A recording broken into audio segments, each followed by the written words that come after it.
Everything we as human beings have created on this planet was essentially first created in our minds.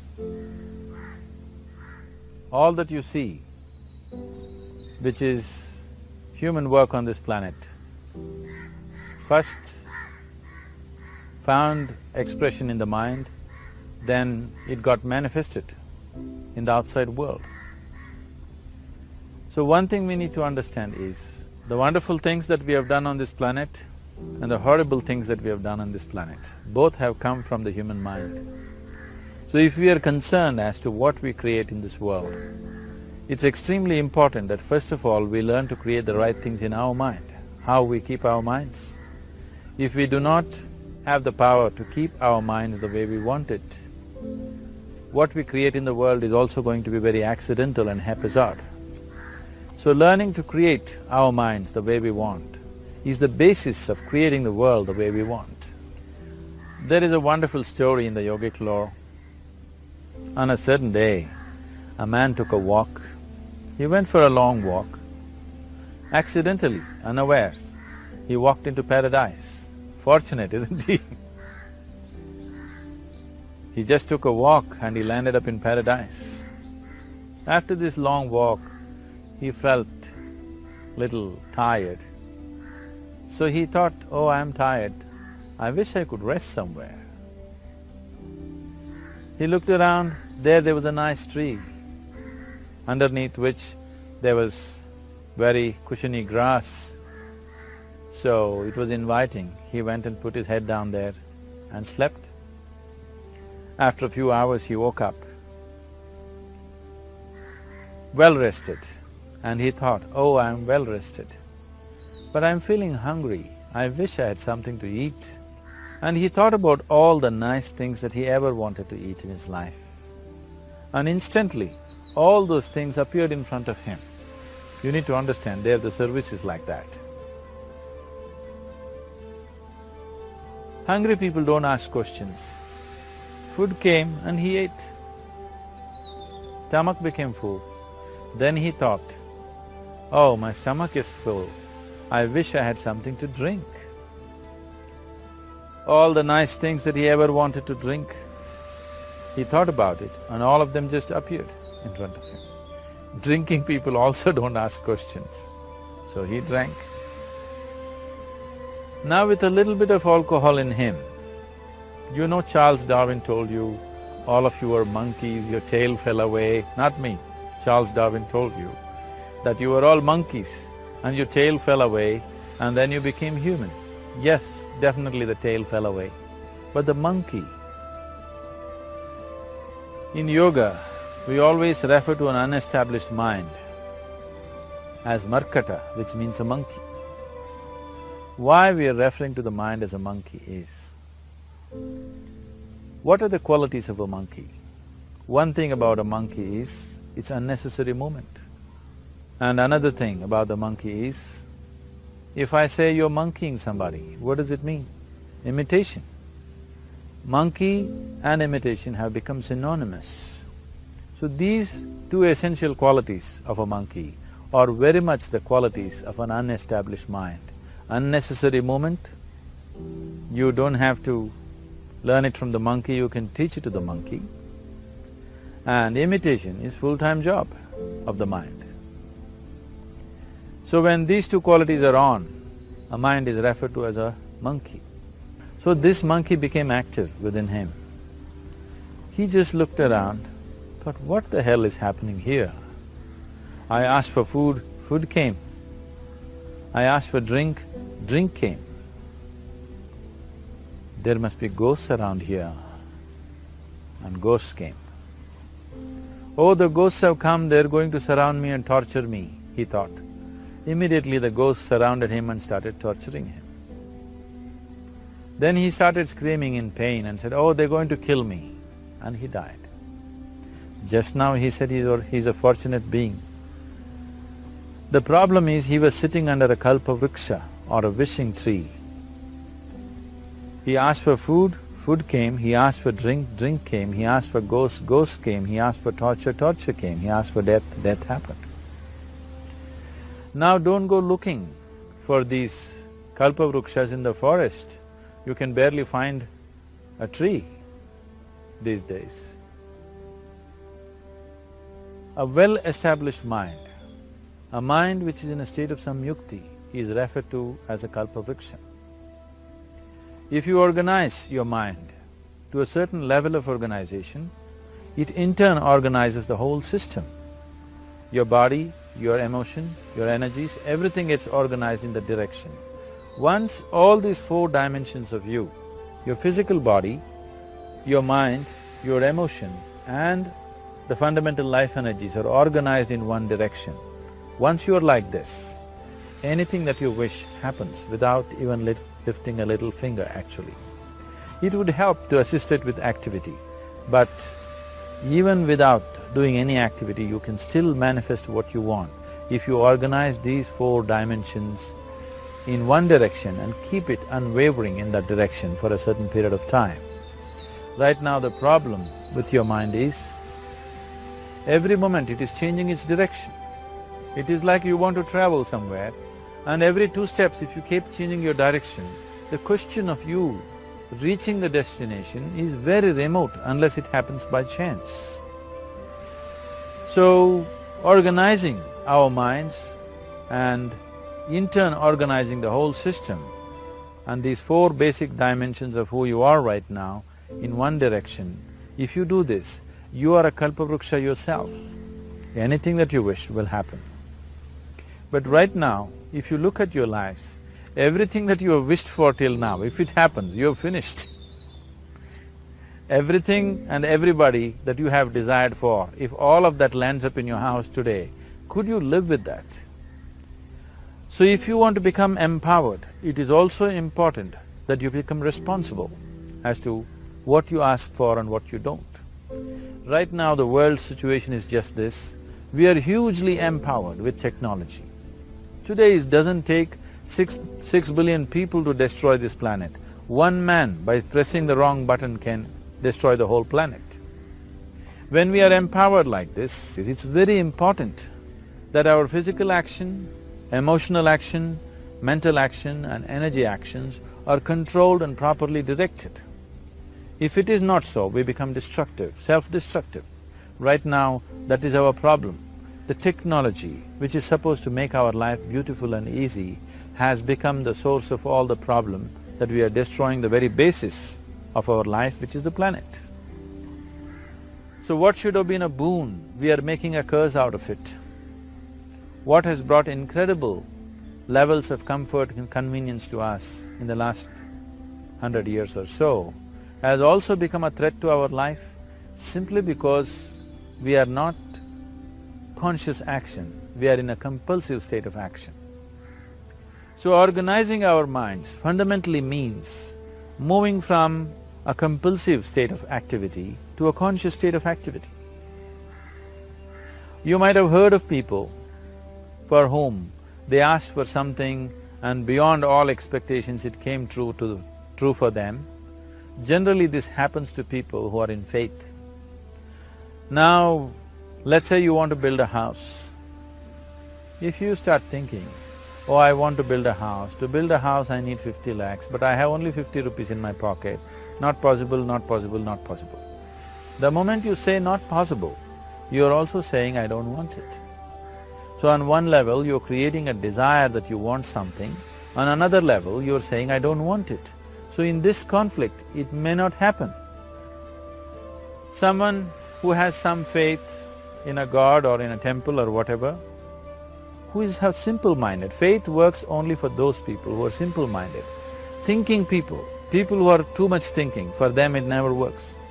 A childlike person who has a simple faith in his god or his temple or whatever, he goes to the temple and says, Shiva, I want a house. I don't know how, you must make it for me. Now in his mind there are no negative thoughts. Will it happen? Will it not happen? Is it possible? Is it not possible?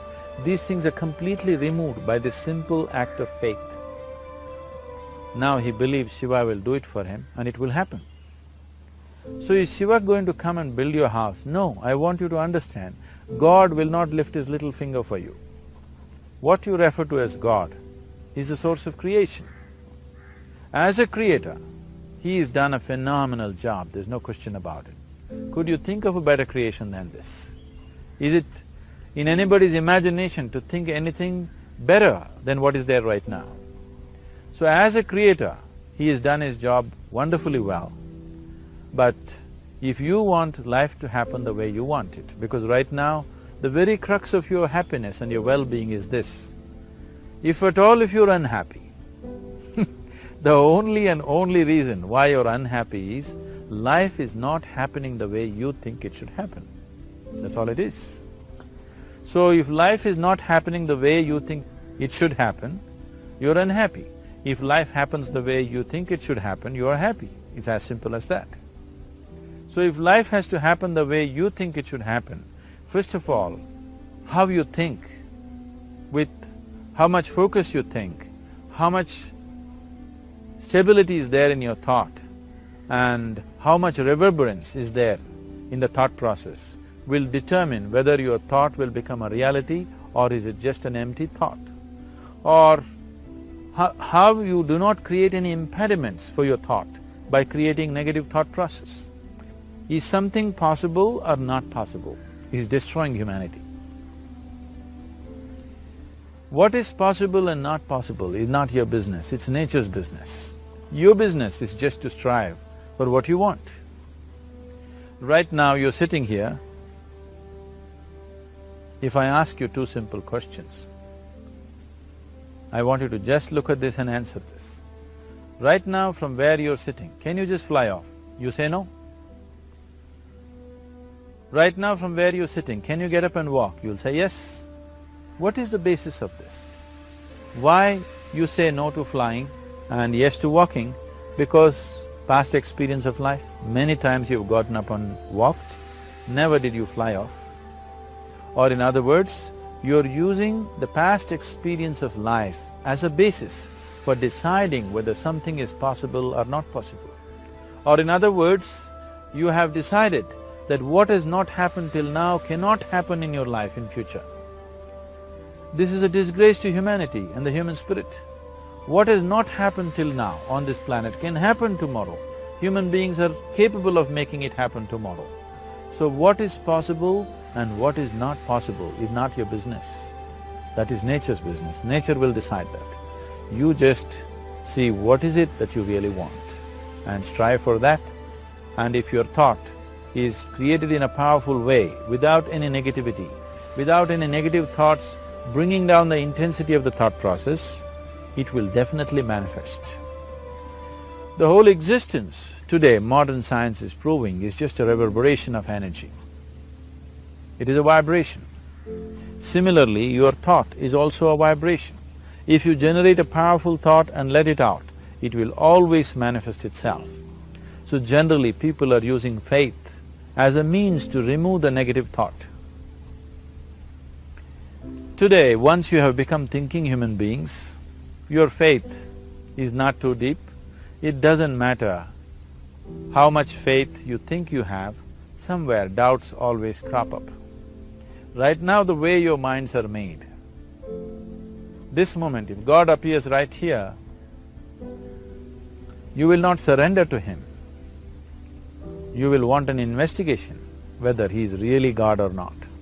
With this kind of mind, you should not waste your time on faith. So there is an alternative, which is commitment. If you simply commit yourself to creating what you really care for, now once again, your thought gets organized in such a way, there is no such thing as whether it's possible or not possible. There is no hurdle in your thought process. Your thought flows freely towards what you want. Once this happens, making it happen will also naturally follow. So to create what you really care for, first and foremost thing is that what you want must be well manifested in your mind, that this is what I want. Is that what you really want? You must look at it, because any number of things in your life you have thought, this is it. The moment you reach there, you realize that's not it, it's the next one and the next one and the next one. So what is it that one really wants is one thing. First of all, we must explore. Once that is clear, and we are committed to creating it. Now there is a continuous process of thought in that direction. Once you can maintain a steady stream of thought without changing direction, definitely this is going to happen in your life, or it will definitely manifest as a reality in your life. So, either you make this human form into a kalpa vriksha, or you make it into one big mess, which is happening all over. One reason why we have not created the kind of world that all of us would want to live in is, too many people are busy looking up. Too many people are interested in other planets. They're not interested in this planet. For every aspect of their life, they're checking out with other planets. And further, too many people are in service of heaven.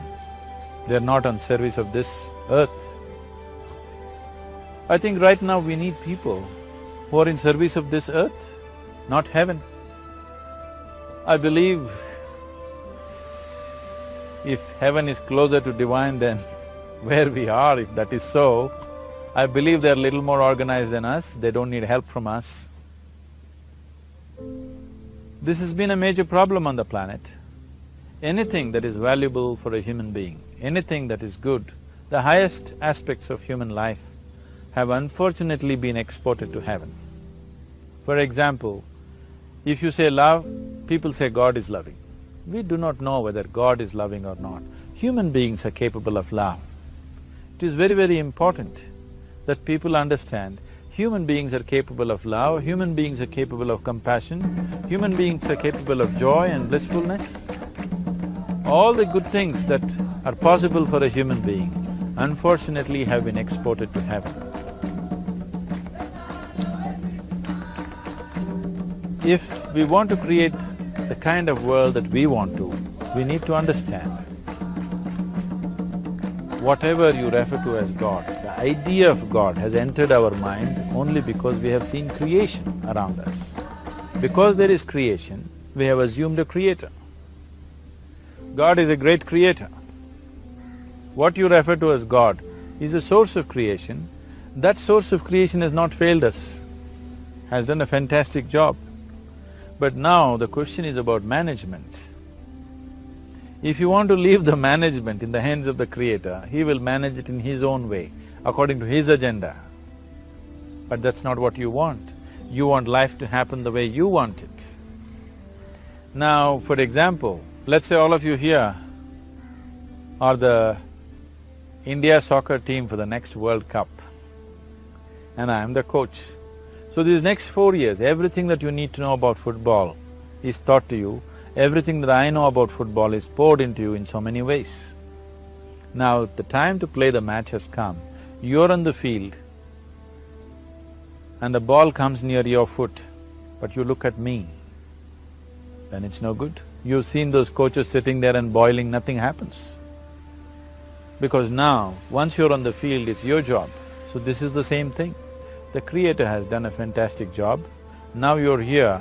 It is for you and me to see how to manage this, how we want it, how to keep this world, how, in what condition would all of us enjoy it best is something that we have to look at. So at every stage in our life, we tend to think, this is it. If this one thing happens, everything will be fine with my life. You reach there and you realize that's not it, and you postpone it to something else and something else. This is going on. The first and foremost thing is, you must be clear what is it that you really want. If you do not know what you want, the question of creating it doesn't arise. If you look at what you really want, what every human being wants is, he wants to live joyfully, he wants to live peacefully. In terms of its relationships, he wants it to be loving and affectionate. Or in other words, all that any human being is seeking for is pleasantness within himself, pleasantness around him. If this pleasantness, if it happens in our body, we call this health and pleasure. If it happens in our mind, we call this peace and joy. If it happens in our emotion, we call this love and compassion. if it happens in our energy, we call this blissfulness and ecstasy. This is all that a human being is looking for. Whether he is going to his office to work, he wants to make money, build a career, build a family, he sits in the bar, sits in the temple, he is still looking for the same thing.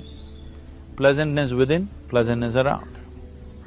If this is what we want to create, I think it's time we addressed it directly and commit ourselves to creating it. So you want to create yourself as a peaceful human being, joyful human being, loving human being, a pleasant human being on all levels. And do you also want a world like this? A peaceful world, a loving world, a joyful world? No, I want greenery, I want food. When we say a joyful world, that means everything that you want has happened. So this is all that you're looking for. So all that you need to do is commit yourself to creating it, to create a peaceful, joyful and loving world, both for yourself and everybody around you. Every day in the morning, if you start your day with this simple thought in your mind, that today, wherever I go, I will create a peaceful, loving and joyful world. If you fall down 100 times in the day, what does it matter? For a committed man, there is no such thing as failure. If you fall down 100 times, 100 lessons to be learnt. If you commit yourself like this to creating what you really care for, now your mind gets organized. Once your mind gets organized, the way you think is the way you feel, your emotion will get organized. Once your thought and emotion is organized, your energies will get organized in the same direction. Once your thought, emotion and energies are organized, your very body will get organized. Once all these four are organized in one direction, your ability to create and manifest what you want is phenomenal. You are the creator in many ways. Why I am saying you are the creator is, I want you to look at the nature of your life right now. If you eat a banana, in 4 hours' time, this banana becomes a human being. There is something within you, a life-creating process, a process which builds this body. The manufacturer of this body is within. You give him a banana, he makes a human being out of that banana. Transforming a banana into a human being is not a small thing, it is a phenomena. It is just that this phenomena is happening within you unconsciously. If you could only consciously manifest this, making a banana into a human being, you are the creator. You are nothing less than that. As the theory of evolution goes, to make a monkey into a human being, it took millions of years. Over an afternoon, you can make a banana into a human being or whatever else, a piece of bread that you eat, into a human being. So, the very source of creation is functioning within you. If you organize these four dimensions of mind, emotion, body and energy in one direction, the source of creation is with you. You are the creator. What you want to create will happen to you effortlessly. Once you're organized like this, now you are not a mess. You are a kalpavruksha. You have the power to create what you want. There are tools and technologies as to how to organize this system in such a way that instead of being a psychological mess, you can make yourself into a kalpavruksha. This culture, these traditions, the whole technology of yoga is just about this, transforming yourself from being just a piece of creation to the creator himself. This is not in search of God, this is in search of becoming a God. This is not in search of divine, this is in search of becoming divine, because that which you call as divine, that which is the source of existence, is throbbing within you every moment of your life. Otherwise, a piece of bread cannot become a human being in the course of an afternoon. So, shifting from being just a piece of flesh and blood to becoming a creator, there is a whole science and technology for this. There are tools to make this happen. That which is the source of creation is functioning within you every moment of your life. It is just that, have you kept access to that dimension or not? Organizing the four basic elements of your life will give you that access. There are tools and technologies to do this. The whole science of yoga, the whole technology that we refer to as yoga, is just about this, transforming yourself from being just a piece of creation to become a creator. For example, 100 years ago, if I picked up something like this and I start speaking to someone who is across in another part of the world, you would think it's some kind of a miracle. Either I must be a messenger or a son or maybe God himself. But today, this is just another gadget that every one of us carry and use. Today sitting here, without using this instrument, if I speak to someone in another part of the world, it is still a miracle for you. So, this instrument happened because of human mind wanting it to happen. 100 years ago, nobody thought this was possible, but today it is just a common thing. Similarly, many things which are not in our perception yet can be brought into our perception, and our ability to create our lives can be greatly enhanced. So the first and foremost thing is to organize the mind and to organize your emotions, body and energy in that line. Once this happens, you are in touch with the fundamental life-creating process within you. Once you're in touch with it, once you're in excess of that power, you have the power to create. You have the power to create your life and your surroundings the way you want it. Because we have lost our power to create, we are making a mess out of ourselves and the world around us.